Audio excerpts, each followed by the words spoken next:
안녕하세요. 오늘은 인공지능이 문학작품을 쓸 수 있는가라는 주제로 한번 살펴보도록 하겠습니다. 이 신경과학자들 중에서는 인간의 의식을 단순히 정보의 구성물 같은 걸로 보는 것이 아니라 생명물질과 관련된 것으로 보는 학자들이 존재를 합니다. 예컨대 책 내가 된다는 것을 쓴 아닐세스가 그러합니다. 의식은 생명현상이다. 단순히 정보성, 통합성으로 선형적, 비례적으로 설명할 수 없다는 것이 아닐세스입니다. 뇌는 정기적 네트워크이자 화학적 기계다. 뇌는 환경과 상호작용하는 살아있는 신체의 일부다. 생물 물리학적 메커니즘 측면에서 의식의 속성을 설명하려면 뇌와 의식적 마음을 체화되고 내재된 시스템으로 이해해야 한다. 의식은 지능이 있다는 것보다 살아있다는 것과 더 관련이 있다. 우리는 바로 동물기계이기 때문에 의식적 자기가 된다. 통합성과 정보성은 대부분의, 아마 모든 의식적 경험의 일반적 속성이다. 하지만 온도는 분자의 평균 운동 에너지 자체이지만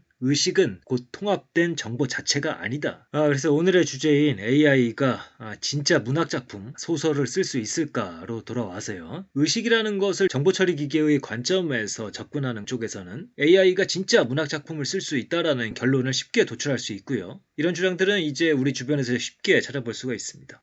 그러나 이 의식이라는 것이 생명물질, 몸과 관련된 것이다 라는 관점에서 접근을 하면은 이야기가 또 달라지게 되거든요. 그래서 오늘은 이런 두 번째 관점에서 한번 살펴보도록 하겠습니다. 우선 이 AI의 발전 속도는 경이로운 수준이고요. 많은 것들을 바꿔나가고 있고 앞으로도 많은 것들을 변화시킬 것이다. 그래서 이 부분은 강조하고 시작을 하겠습니다. 그리고 이제 벌써 AI가 썼다는 장편 소설들도 이미 나와 있고요. 그래서 이 어떤 작가의 작품들을 AI가 공부를 한다면 그 작가의 문체는 이제 모방이 가능합니다. 그리고 AI는 소설의 플롯 형식들을 공부하고 평균적인 이야기들도 만들어낼 수 있습니다. 물론 세부적으로 어감이 이상한 부분들이 보일 수도 있겠습니다만은 인간이 그 부분은 좀 잡아주면 될 것입니다. 그래서 이 인공지능이 많은 글쓰기들을 대체할 수 있고 그리 어색하지 않은 양판소들을 빠르게 찍어낼 수 있을 것입니다. 큰 줄거리만 인간이 잡고 나머지 작업은 AI를 시키는 방법도 가능할 것이고요. 그러나 문제는 진짜 문학, 진짜 소설입니다.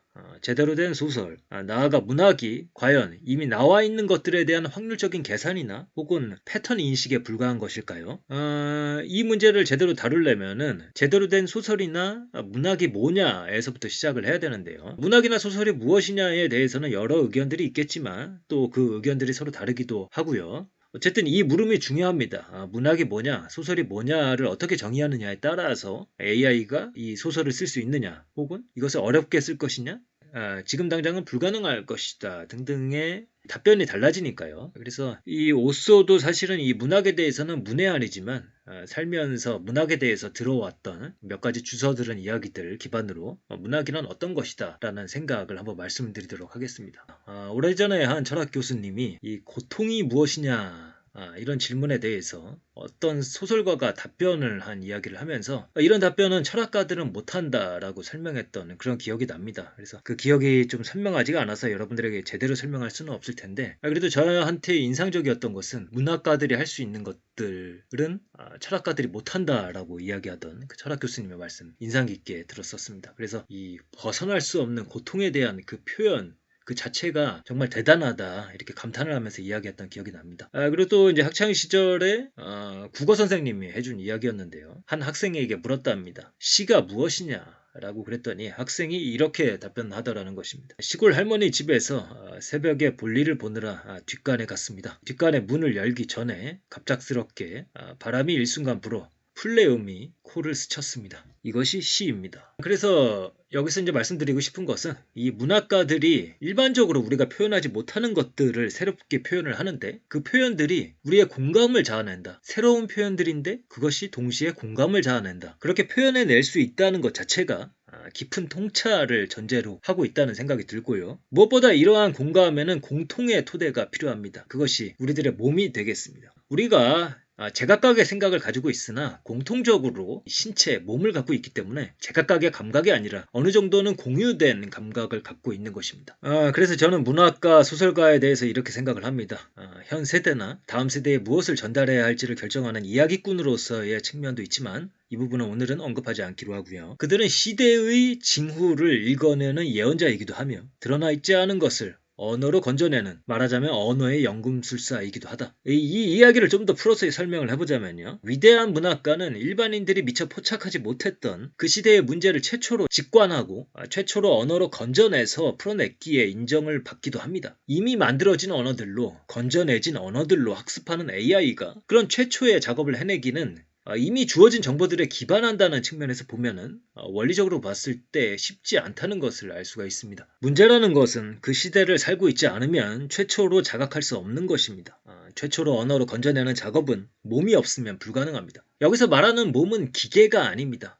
생명 물질로 이루어진 몸이다. AI에게 센서를 달아주고 기계적인 몸을 만들어줘서 데이터를 수집하도록 하더라도 인간이 획득하는 그러한 질감은 아닐 것입니다. 이러한 기계에게는 자의식도 없고 반성 능력도 없기 때문에 무차별적인 데이터 수집이거나 아니면 그저 기존의 기억 위에 쌓아 올리는 기계적인 작업이 될 것입니다. 제대로 된 몸이 없다면 제대로 된 감정도 불가능하고 이러한 감정에 기반한 도덕도 불가능합니다. 여기서 말씀드리는 이런 주장들은 가치 판단이 몸에 기반한다는 주장으로서 인지과학 2세대나 체험주의 같은 이론들의 맥락에서 말씀을 드리는 것입니다. 결국에 이 시대를 AI가 살아낼 수 없다면 최초의 문제 인식 자체가 불가능하기 때문에 그 문제 인식을 최초로 문장화하는 작업도 할 수 없을 것입니다. 한 시대를 고찰하고 그 시대에 대한 깊은 성찰을 갖는 것이 불가능하기에 그 성찰에 기반한 더 나은 미래를 상상하고 새로운 시각을 제안하는 것도 가능하지 않을 것입니다. 요컨대 몸이 없으면 시대의 징후를 읽을 수 없고 시대의 징후를 읽을 수 없다면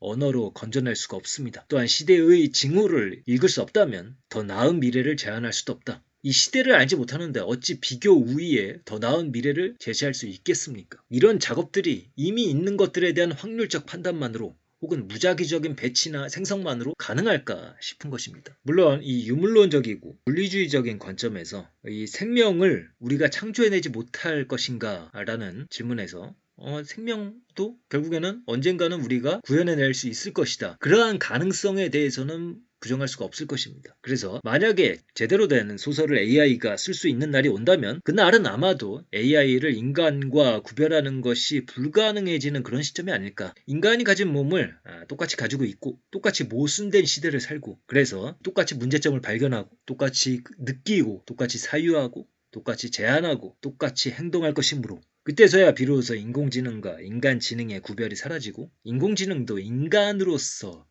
그리고 이 시대의 해석자로서 인정받을 수 있는 날이 올 수도 있지 않을까. 그런 의미에서 이 AI가 제대로 된 문학작품을 쓰는 날은 아마도 예술작품 중에서는 가장 늦게 오지 않을까 싶은 것입니다. 그러니까 가능성 자체가 없다고 말씀드릴 수는 없겠지만 그것은 몸에 기반해야 되고 그것은 굉장히 오래 걸리는 일이 아닌가. 그래서 결국의 핵심은 이것인 것 같습니다. 다시 맨 앞으로 돌아가서 의식이 정보 그 자체인가 아니면 생명 물질과 관련된 것인가. 의식이 그저 정보 덩어리와 그 덩어리들을 칵테일처럼 섞었을 때 창발되는 것에 불과하다는 의견과 반면에 의식은 생명활동과 관련이 있으며 이 생명현상이 창발하는 데에는 임계점이 필요하고 특별한 구조들이 전제되어야 한다는 의견들.